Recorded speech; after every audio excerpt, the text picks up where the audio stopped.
नमस्कार, लोकमंच न्यूज में आपका स्वागत है। मैं अलका सिंह और आप देख रहे हैं खबर उत्तराखंड। बुलेटिन की शुरुआत करते हैं इस वक्त की बड़ी खबर से।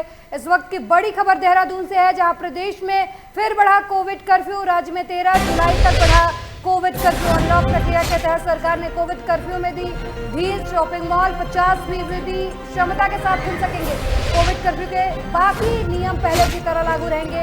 रविवार को साप्ताहिक बंदी रहेगी जारी। बड़ी जानकारी इस वक्त की आपको देहरादून से दे रहे हैं, जहां प्रदेश में फिर बढ़ा कोविड कर्फ्यू। राज्य में 13 जुलाई तक कोविड कर्फ्यू बढ़ा दिया गया है। हालांकि अनलॉक प्रक्रिया के तहत सरकार ने कोविड कर्फ्यू में ढील दी है। शॉपिंग मॉल 50% क्षमता के साथ खुल सकेंगे। कोविड कर्फ्यू के बाकी नियम पहले की तरह लागू रहेंगे। रविवार को साप्ताहिक बंदी जारी रहेगी।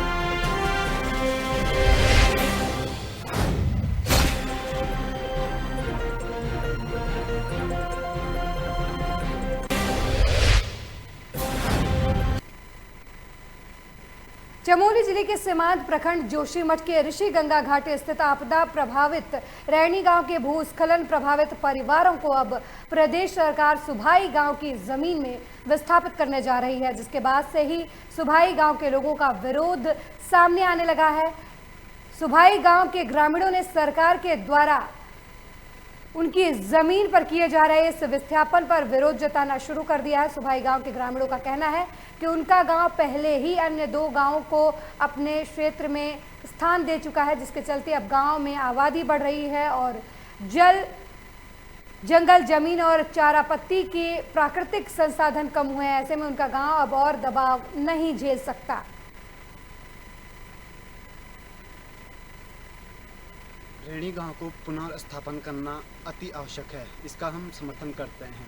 लेकिन सुभाही गांव जो पहले से ही यहाँ पे 2 गांव को शरण दे चुके हैं, तो फिर से एक गांव को और बसाना, इसका हम विरोध करते हैं। क्योंकि पहले से ही यहाँ की जनसंख्या घनी आबादी से घिरी हुई है और क्षेत्र के अगल बगल में भूस्खलन वाली स्थान है और छोटा सा यह गाँव और छोटा सा जंगल, यहाँ पे न चारे की व्यवस्था हो पाएगी और ज़्यादा भीड़ भाड़ होने के कारण, ज़्यादा जनसंख्या आने के कारण यहाँ पे बहुत सारी दिक्कतों का पॉपुलेशन बढ़ सकता है और जिससे गांव वाले इसका पूर्ण विरोध करते हैं कि अब न कोई पुनर्स्थापन इस गांव में दिया जाएगा और इसका हम पूरा विरोध करते हैं।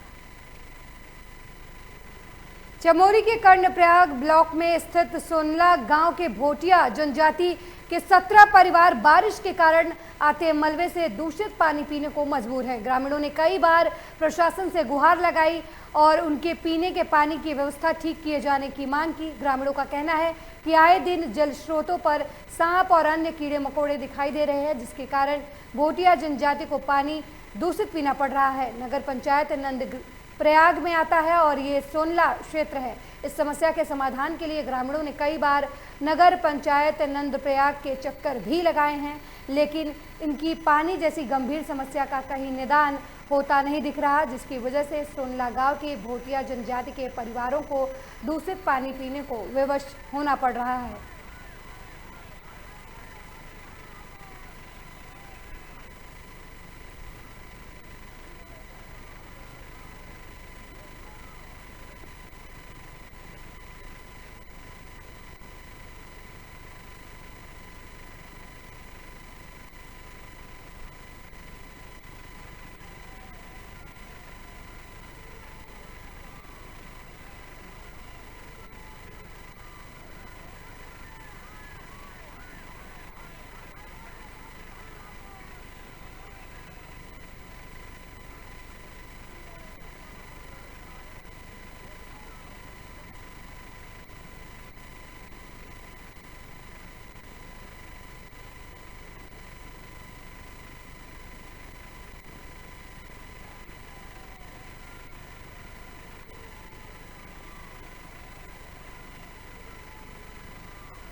काशीपुर कार्यकर्ताओं ने मोहल्ले में जुलूस निकाला है। आपको बता दें कि आम आदमी पार्टी के कार्यकर्ताओं ने आप नेता दीपक बाली के नेतृत्व में किला मोहल्ले से जुलूस निकालकर नगर निगम पहुंचकर मेयर के खिलाफ 50 करोड़ रुपए के घोटाले का आरोप लगाते हुए मुख्यमंत्री उत्तराखंड से एसआईटी जांच कराए जाने की मांग की। मेयर पर लगे आरोपों की एसआईटी जांच की मांग करते हुए आपके प्रदेश उपाध्यक्ष दीपक बाली ने कहा कि जब से उन्होंने मेयर पर भ्रष्टाचार के आरोप लगाए हैं तब से उन्हें दो संभ्रांत गुंडों की तरफ से धमकाया जा रहा है, लेकिन वो डरने वाले नहीं हैं। ये गुंडे उन्हें मार सकते हैं लेकिन मिटा नहीं सकते। उन्होंने कहा कि जनता में वो अलख जो उन्होंने जगाई है जिससे जनता उनके ऊपर दीपक बाली पैदा करने में सक्षम है। दीपक बाली ने कहा कि मेयर साहिबा, आपने मुझे पूर्व खनन व्यवसायी कहा था, मैंने तो आपके भ्रष्टाचार को उजागर करने के लिए 1 मिनट में अपना व्यवसाय छोड़ दिया। युवा सोच है उनके अंदर और मैंने सुना है कि भ्रष्टाचार के वो सख्त खिलाफ हैं और बहुत सख्त हैं। वो इसमें तुरंत और उचित कार्रवाई करेंगे। वो नहीं देखेंगे कि कौन हमारी पार्टी का है और कौन नहीं। हिंदुस्तान के अंदर बहुत सारे ऐसे उदाहरण हैं जिसमें उन्हीं के पार्टी के मंत्री, विधायक और नेता भ्रष्टाचार के आरोप लगने के बाद उनके ऊपर उनकी जांच बैठी है और उनको दंडित किया गया है, चाहे वो भारतीय जनता पार्टी हो या कोई। अरे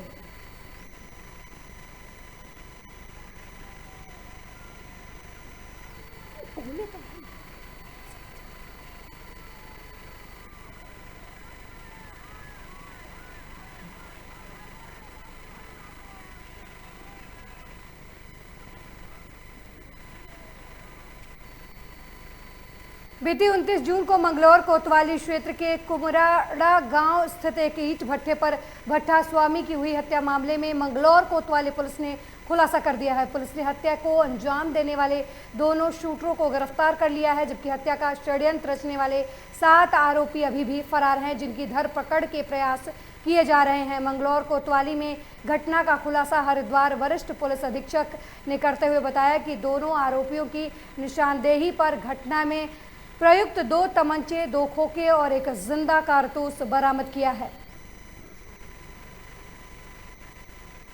2 मामले में जो है प्रकरण हुई, ये जो है 29/6/2021 को जो गांव कुमराड़ा में जो ईंट भट्टे का मालिक श्री अजय माली की जो हत्या हुई थी, उसमें 2 लोगों को हमने गिरफ्तार किया है। इसमें जो है बेसिकली जिसका ज़मीन से ईंट का भट्टे चला रहा था, उनका और उनका रिश्तेदार दोनों मिलके इनको समाप्त करके जो है ईंट भट्टे को कब्जा करने का साजिश में जो है इनके ऊपर हमला किया है। इसमें 2 व्यक्तियों को हमने गिरफ्तार कर लिया है और इनका जो घटना में प्रयुक्त मोटरसाइकिल, 2 तमंचा में कारतूस हमने बरामद किया है और 7 लोग जो है इसका पूरा साजिश का जो है हमारे इन्वेस्टिगेटिंग टीम ने अच्छा से किया और 7 लोगों का नाम और प्रकाश में आए, उनके लिए गिरफ्तारी का प्रयास।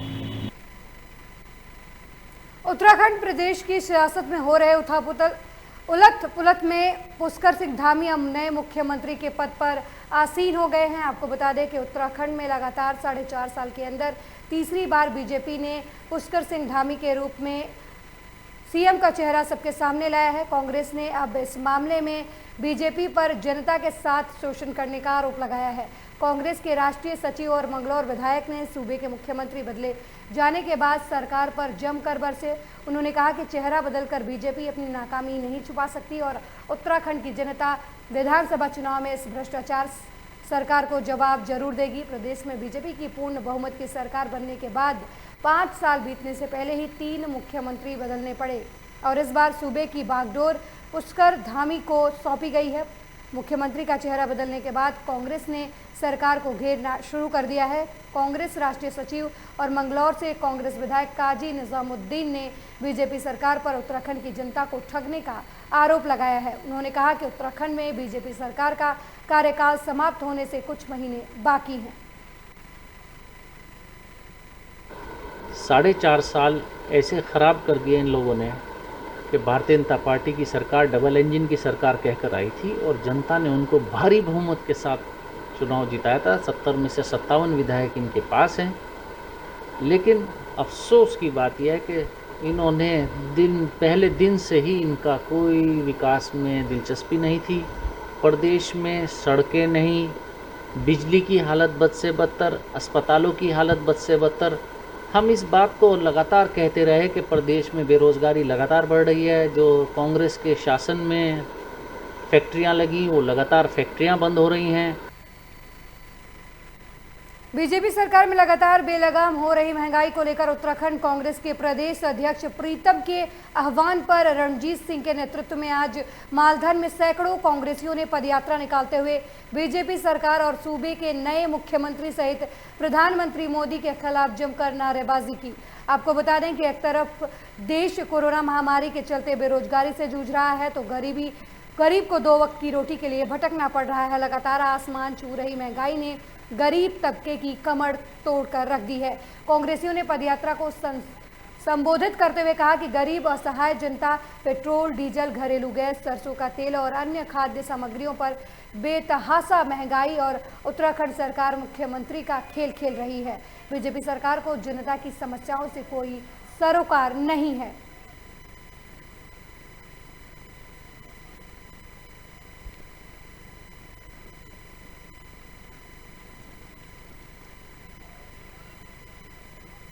इस तरह से आज महंगाई दिन ब दिन बढ़ते जा रही है। डीजल, पेट्रोल, रसोई गैस के दामों में कोई सरकार की तरफ से रोक नहीं है। जहां 30-32 रुपया लीटर डीजल पेट्रोल खरीद करके सरकार 100 रुपये से ऊपर बेच रही है, इससे ज़्यादा डकैती, लूट जनता के साथ कोई हो नहीं सकती। लोगों के रोजगार छिन रहे हैं, बेरोजगारी बढ़ते जा रही है। इसके विरोध में कांग्रेस ने आज ये जो है रैली निकाली है। अगली बड़ी खबर रुद्रप्रयाग से है, जहां कर्णप्रयाग हाईवे के पुलिस लाइन के पास कार हादसा हुआ है। अलकनंदा नदी में समाई एक कार सवार की मौत, 4 घायल और एक अभी तक लापता बताया जा रहा है। पुलिस एसडीआरएफ और डीडीआरएफ की टीम रेस्क्यू में जुटी। अभी तक एक व्यक्ति लापता बताया जा रहा है। बड़ी जानकारी इस वक्त की आपको रुद्रप्रयाग से बता रहे हैं, जहाँ कर्णप्रयाग हाईवे के पुलिस लाइन के पास कार हादसा हुआ है। अलकनंदा नदी में एक कार समा गई। इस घटना में एक की मौत हो गई है, 4 घायल हैं, जबकि एक व्यक्ति लापता बताया जा रहा है। पुलिस एसडीआरएफ और डीडीआरएफ की टीम रेस्क्यू में जुटी हुई है। अभी तक एक व्यक्ति लापता चल रहा है।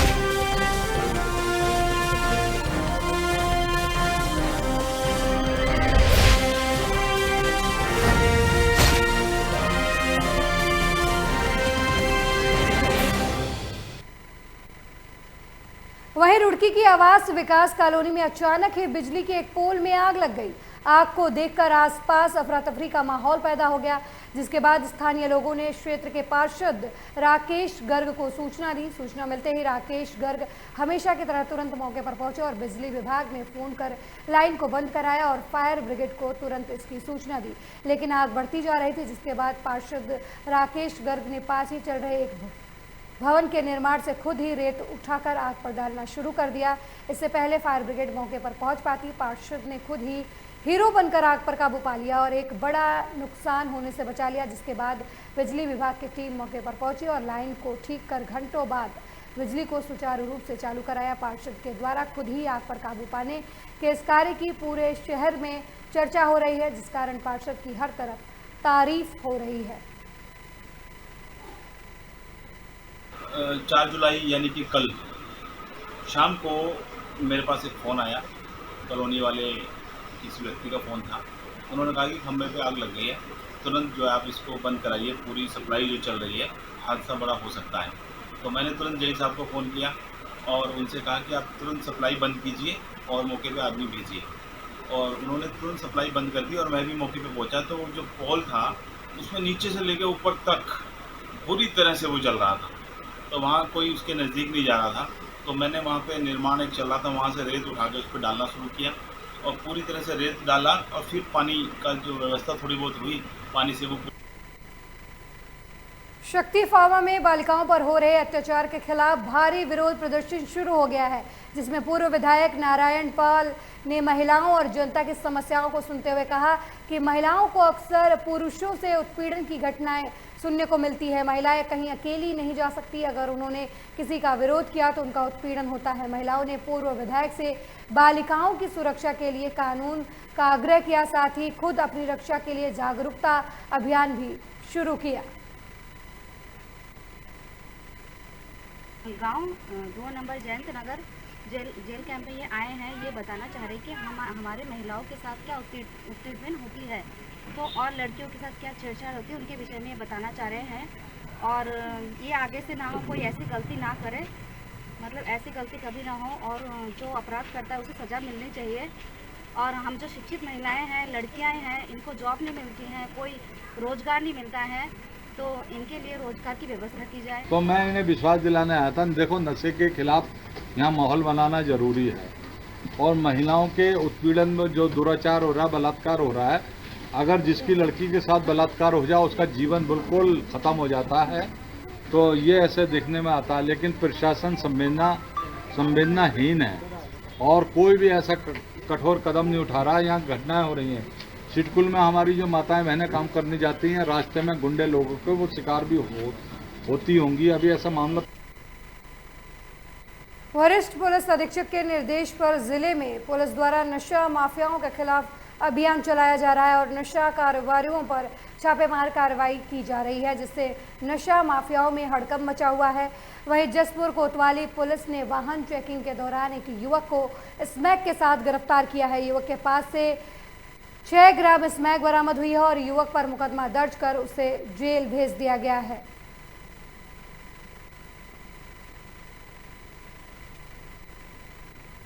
अगली खबर उत्तरकाशी से है, जहां तीर्थ पुरोहितों का देवस्थानम बोर्ड के खिलाफ विरोध प्रदर्शन अभी भी जारी है।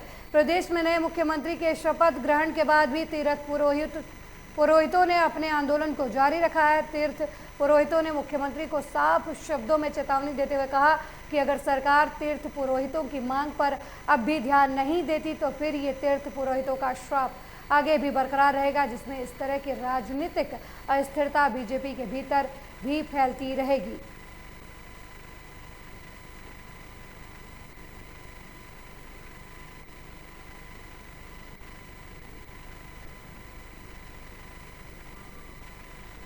भारतीय जनता पार्टी की सरकार को अभी भी सबक ले लेना चाहिए कि चारों धाम का अभिशाप है, चारों धामों के तीर्थ पुरोहितों का अभिशाप है जो उत्तराखंड सरकार पे लग चुका है। इनको अभी भी सबक ले लेना चाहिए। नहीं तो अभी तो ये तो शुरुआत हो रही है, ये मुख्यमंत्री बदल रहे हैं, लेकिन इनके अंदर ही इतनी फूट पड़ जाएगी कि इनको पार्टी संभालना और 2022 में चुनाव में जाना इनके लिए बहुत मुश्किल हो जाएगा। अभी भी वक्त है, और जो नवनियुक्त मुख्यमंत्री है उनसे मैं निवेदन करूंगा कि अभी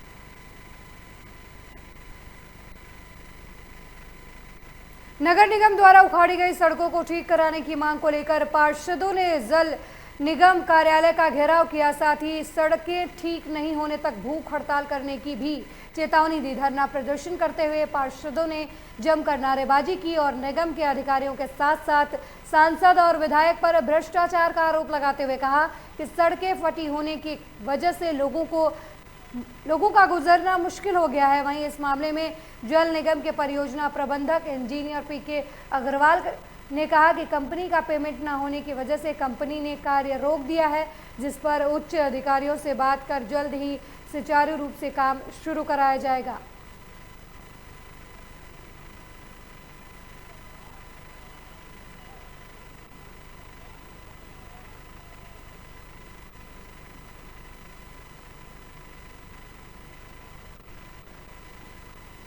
इस खबर पर ज़्यादा जानकारी देने के लिए सहारनपुर से हमारे संवाददाता कासिफ खान फोन लाइन पर जुड़ गए हैं। कासिफ, सड़कें फटी हैं, लोगों को काफ़ी मुश्किलों का सामना करना पड़ रहा है, लोग धरना प्रदर्शन कर रहे हैं, क्या कुछ अपडेट है? जो है सीवर लाइन का कार्य शुरू किया गया था स्मार्ट सिटी परियोजना के अंतर्गत जनवरी-फरवरी में, और उसके बाद से ही लगातार जो है पार्षद विरोध कर रहे हैं इसका, क्योंकि काम नहीं किया गया। जीएसटी कंपनी जो प्राइवेट लिमिटेड कंपनी है एक, उसके द्वारा स्मार्ट सिटी का काम नहीं किया गया सुचारू तौर पर। आज फिर पार्षदों ने जल निगम का घेराव किया। पार्षदों ने कहा है कि उनका आरोप है कि जो भ्रष्टाचार चरम सीमा पर है जल निगम का और नगर निगम का, उसमें जो उच्चाधिकारी भी लिप्त है उनकी वजह से ही कार्य नहीं किया जा रहा है और उनको कमीशन नहीं मिल पा रहा है, इसलिए वो कार्य नहीं कर पा रहे हैं। जी बहुत बहुत धन्यवाद इस खबर पर जानकारी देने के लिए काशिफ।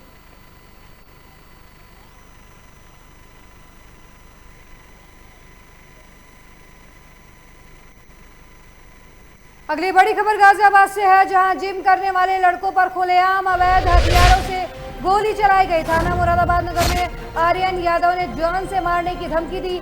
सोशल मीडिया पर ये वीडियो वायरल हो रहा है। पुलिस ने वायरल वीडियो को संज्ञान में लेते हुए जांच शुरू कर दी है। वायरल वीडियो मुरादनगर थाना क्षेत्र के सुराना गांव का बताया जा रहा है। बड़ी जानकारी इस वक्त की आपको गाजियाबाद से दे रहे हैं, जहां जिम करने वाले लड़कों पर खुलेआम अवैध हथियारों से गोली चलाई गई। थाना मुरादनगर में आर्यन यादव ने जान से मारने की धमकी दी है। सोशल मीडिया पर यह वीडियो वायरल हो रहा है। पुलिस ने वायरल वीडियो को संज्ञान में लेते हुए मामले की जांच शुरू कर दी है। वायरल वीडियो मुरादनगर थाना क्षेत्र के सुराना गांव का बताया जा रहा है।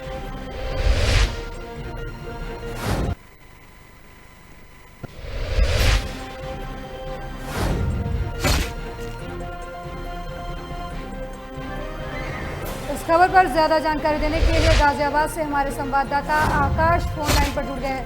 आकाश, दिन दहाड़े गोली मारने का वीडियो जो है वो वायरल हो रहा है, क्या कुछ अपडेट है?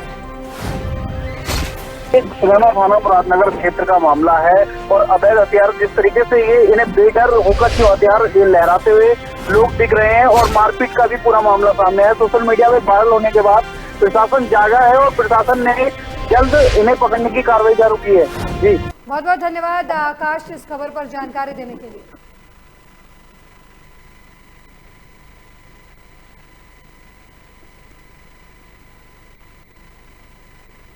वहीं राष्ट्रीय लोकदल अल्पसंख्यक प्रकोष्ठ के प्रदेश अध्यक्ष अशफाक अली खान को पार्टी ने रुहेलखंड क्षेत्रीय अध्यक्ष पद की जिम्मेदारी सौंपी है, जिसमें आज राष्ट्रीय लोकदल के कार्यकर्ताओं ने अशफाक अली खान का गजरौला में जगह जगह भव्य स्वागत किया। मीडिया से बात करते हुए उन्होंने कहा कि उन्हें पार्टी के लिए निष्पक्ष और ईमानदारी से काम करने की जिम्मेदारी सौंपी गई है। सपा और लोकदल के गठबंधन के बारे में पत्रकारों के पूछने पर उन्होंने कहा कि सपा और राष्ट्रीय लोकदल का गठबंधन हाईकमान का काम है।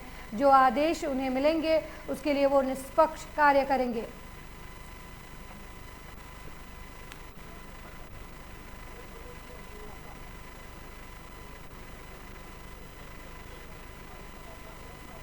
मुझे मेरे नेता आदरणीय जयंत चौधरी जी और राष्ट्रीय नेतृत्व ने क्षेत्रीय अध्यक्ष रुहेलखंड बनाया है।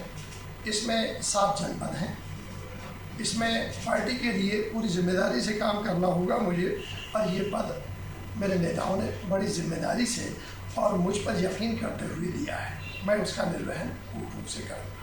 देखिए, ये राष्ट्रीय नेतृत्व का फैसला होगा। वो जहाँ जिस तरह से चुनाव लड़ना और लड़ाना चाहेंगे हमें उसका पालन करना होगा। लेकिन इतना ज़रूर है, राष्ट्रीय लोकदल की एक एक कार्यकर्ता, एक एक नेता, उनके सम्मान को पूरा सम्मान उनका किया जाएगा। उनके सम्मान को कहीं भी ठेस नहीं पहुंचने दी जाएगी।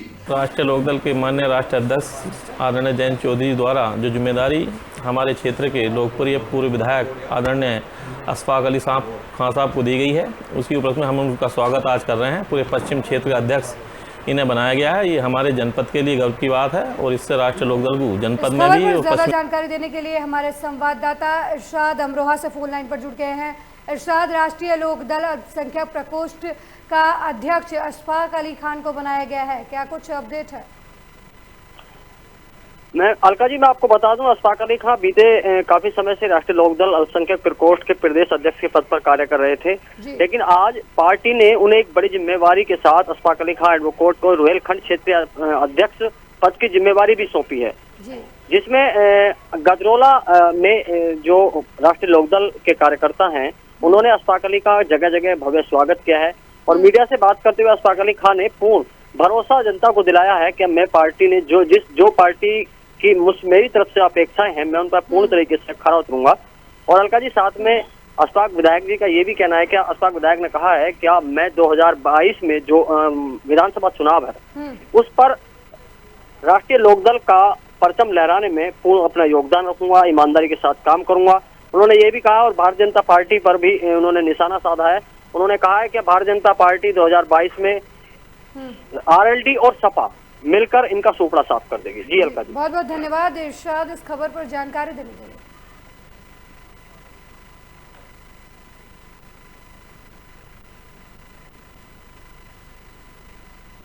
इस बुलेटिन में मेरे साथ फिलहाल इतना ही। देश दुनिया के तमाम खबरों के लिए देखते रहिए लोकमंच न्यूज। नमस्कार।